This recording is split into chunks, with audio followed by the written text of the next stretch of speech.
Hi, this is Ben from the Railroad Yard and Hubcap Hobbies, and in this video I'm going to discuss the different model railroading scales and some of the things to consider when deciding on a gauge or scale. To avoid making this video too long, I'm going to leave out the rare scales or scales that you really just don't see here in the United States, such as TT or 00 gauge. So let's get into it. The first scale we're going to really talk about is Z-gauge, and Z-gauge is one of the newest scales out there. It's also the smallest scale that I'm going to talk about today. In fact, it's small enough that some people build layouts in suitcases and then take them around to display at train shows. If you don't have a lot of space, Z-gauge might be the scale for you. On the downside, the scale is rather expensive, as you're going to pay for the technology that allows it to be so small. On top of that, there's really just not a whole lot of it out there. Most manufacturers are focusing on larger scales, and it's only been in production for such a short period of time that there just isn't a whole lot on the used market. In my opinion, Z is great if you want to have a portable model railroad display, or if you just want to have a second layout that doesn't take up much space. Z is the way to go. However, if you want to build a really advanced layout with lots of details and structures and accessories, you might want to consider a different scale. N scale is the next size up from Z gauge at 1/160th scale. Unlike Z, there are a lot of manufacturers producing N gauge trains currently, so there's a nice variety of locomotives and rolling stock available, along with buildings and other accessories. You can also find a decent amount of used N scale available. In fact, the scale has actually been around for decades. I've come across plenty of locomotives and cars that date back to the 1970s. However, if you're looking to get into N gauge and you want to buy used equipment, I'd stick with stuff that was manufactured within the last 20 years, as the locomotives of today are much more precise. The rolling stock's a lot more detailed. You're going to have true to scale couplers, and overall better reliability. Not to say that you should avoid vintage equipment, but for starters, I'd stick with the new stuff. A lot of people will tell you that N scale's too small, it's too hard to get on the track, and but in reality, yes, N scale is small, but once you get it on there, it runs incredibly well. You can easily run a 20-car train and not really worry too much about derailments. I personally had both an N-scale layout and an HO one. Running a 10 to 20 car train on the N-scale layout was fairly easy. Trying to run a 10-car train on the HO layout was a lot more challenging. The couplers often had different heights, the weight of the cars could vary greatly, not to mention I only had so much space, and running a 10-car train took up a good portion of the layout. Another great thing about N is that there are a lot of clubs out there that operate this scale. And that's another thing to consider when trying to choose a scale, especially if you want to enjoy the social aspect of the hobby. What are the model railroad clubs in your area running? A lot of model railroad clubs will do what's called a modular layout, and the way those work is each member will build his or her own modular, and then what they'll do is they'll take those sections to a model railroad show, connect them all so that the trains run through everyone's modular. So if you go with a smaller scale like N, you can transport your modular to a train show fairly easily and not have to rent a U-Haul truck. Next is HO gauge, or 1/87th scale. Now, HO gauge is currently the most popular scale out there. It's been around for a long time, and there's lots of clubs that operate it, and there's probably more HO gauge buildings and accessories than any other scale. HO gauge is probably the most affordable scale out there, as there's a lot of it on the secondhand market. And there's a wide variety of manufacturers producing HO scale products. HO is small enough that you can build a layout with a limited amount of space, yet it's big enough that you can build all sorts of small, intricate details. HO gauge is also popular with enthusiasts who want to operate their layout like a real railroad. Digital Command Control, or DCC, is also commonly used in HO gauge. DCC makes it possible to run multiple trains at once. It also makes it possible to control all the locomotive sound functions, light functions, and all that elaborate stuff. My favorite thing about HO gauge, though, is super detailing. If you want to build an extremely detailed layout, then HO gauge might be the scale for you. The manufacturers of HO gauge products understand this, and therefore produce a ton of super detailing products, many of which are ready-made, such as figures, HO scale vehicles, and even animals. There's also a wide variety of scenery materials and scratch building materials, such as scale lumber. Many HO enthusiasts also get into custom painting their equipment, making locomotives of custom road names and paint schemes, as well as weathering, which can be a hobby all in itself. Now, unfortunately, there are some downsides to HO gauge. Now, I've personally found that HO gauge can be very finicky at times, and more prone to derailments and cars coming uncoupled. Keeping tracks level and as clean as possible can be another struggle of HO railroading. Locomotive wheels also have to be clean from time to time. The quality of HO products can also vary greatly. Some manufacturers offer different tiers of quality.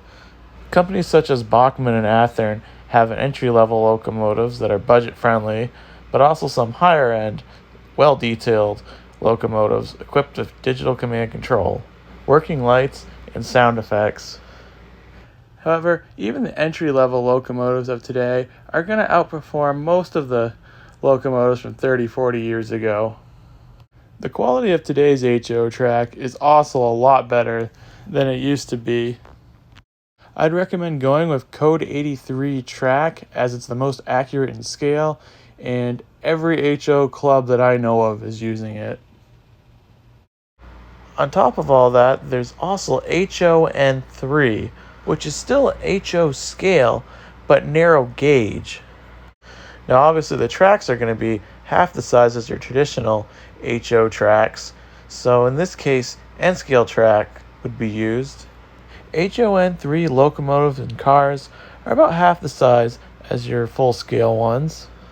Now HON3 is a fairly rare scale. However, the good thing about it is that other than the locomotive and cars, everything else is just regular HO gauge.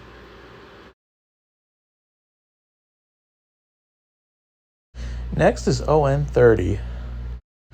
Like HON3, ON30 is also a narrow gauge scale.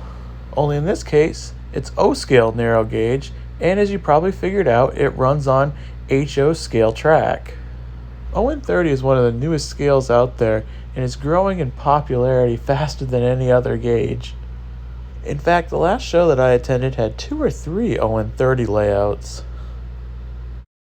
A lot of enthusiasts are finding that it's a great scale for super detailing, as it's a little bit larger than HO gauge, but yet it doesn't take up as much space as S or O gauge. Plus, many of the locomotives come equipped with DCC and sound right out of the box, making them ideal for operating sessions. Even though it's an up-and-coming scale, you still might not find a whole lot of used ON30 at your local train show.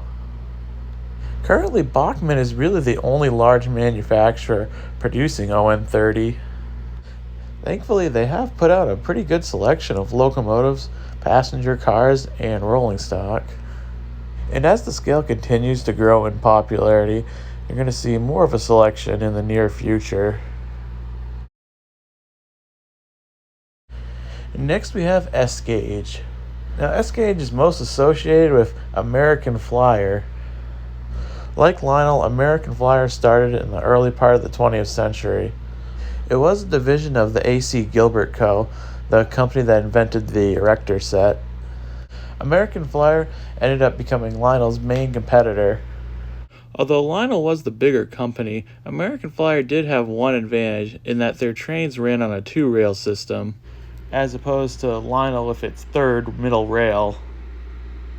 In fact, this even led to a little bit of a rivalry between Lionel and Flyer enthusiasts.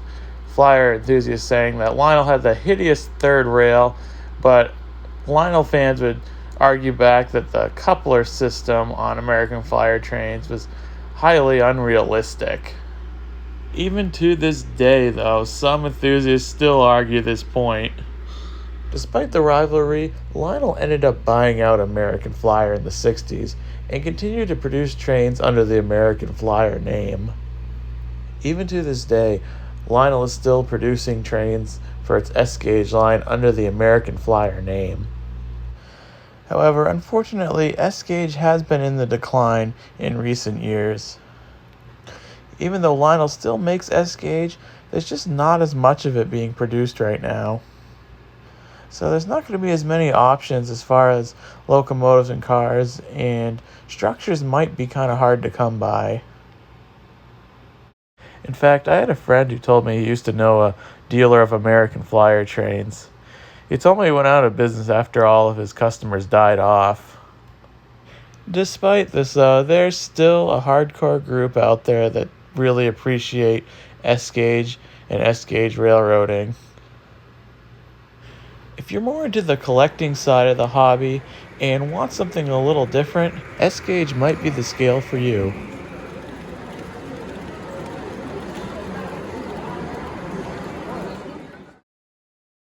Next we have O-Scale. O-Scale is the second most popular scale out there. It was made famous by none other than the Lionel Corporation. Today there are several variations of O-Gauge available, and they appeal to different types of enthusiasts. The first being O and O27. Now this can be somewhat confusing as O and O27 use the same tracks. You can mix and match the cars and not really notice much of a difference. In short, traditional O-Gauge is usually more to scale, while O27 is usually more toy-like. Freight and passenger cars are often shorter in length than traditional O-Gauge cars. This helps them accommodate tighter radiuses, but many people will tell you that it was just to make it more cost-effective. In addition to O and O27, there's also 3-rail O-Gauge and 2-rail O-Gauge. 3-rail is the more common variation. It's been around for a very long time, and you could even say that it's iconic. It's also the number one complaint about O-Gauge, going back to the rivalry with the American Flyer enthusiast. For those who can't stand 3-rail track, there is 2-rail O-Gauge. Now, 2-rail O-Gauge is pretty unusual, and I unfortunately don't have any clips of any 2-rail O-Gauge layouts to show you. Despite being fairly rare, 2-rail O-Gauge is the way to go if you want to build the most realistic O-scale layout possible. Companies such as Atlas are currently producing 2-rail O-Gauge locomotives and cars, and as time goes on, the scale may grow in popularity.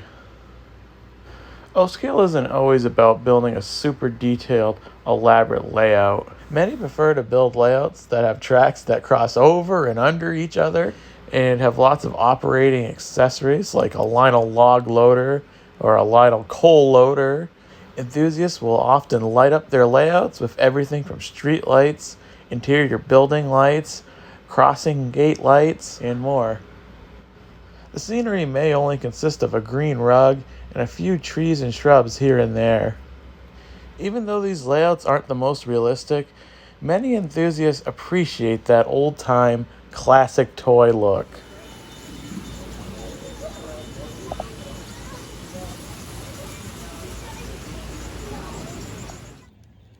Finally, we have my favorite scale, G. G-scale trains run on 45mm track. However, the scale ratio is inconsistent among manufacturers. The scale can be as big as 1/20th or as small as 1/32nd. You can mix and match scales for the most part. However, running a 1/32nd scale caboose next to a 1/20th scale boxcar is going to look awfully strange. Despite the range and ratio, G-scale or large-scale trains are the only ones on the market that are intended to run indoors and outdoors. In fact, with the right type of track, you can actually set up a layout outside and keep it up all year long. And yes, that means you can run snowplow trains in the middle of winter. G-scale is the most reliable scale out there. In my experience, I've had the least amount of derailments when it comes to G-gauge. The track also stays pretty clean. However, you will need to clean it from time to time. G-scale can be really expensive, and it's not uncommon for locomotives to sell for thousands of dollars. However, there are some affordable options out there. Companies like Bachmann and even LGB produce some nice starter train sets that could be purchased used for around $250 to $350. And there are some decent individual locomotives that you can purchase for right around $150 used. However, if that isn't exciting enough for you, you can actually get a G-scale steam engine. And by that, I mean a locomotive that is actually propelled by steam. These type of locomotives are usually powered by butane or an alcohol-based fuel. However, some of them do burn coal. In conclusion, each scale offers a different modeling experience, and many model railroaders choose to operate multiple scales.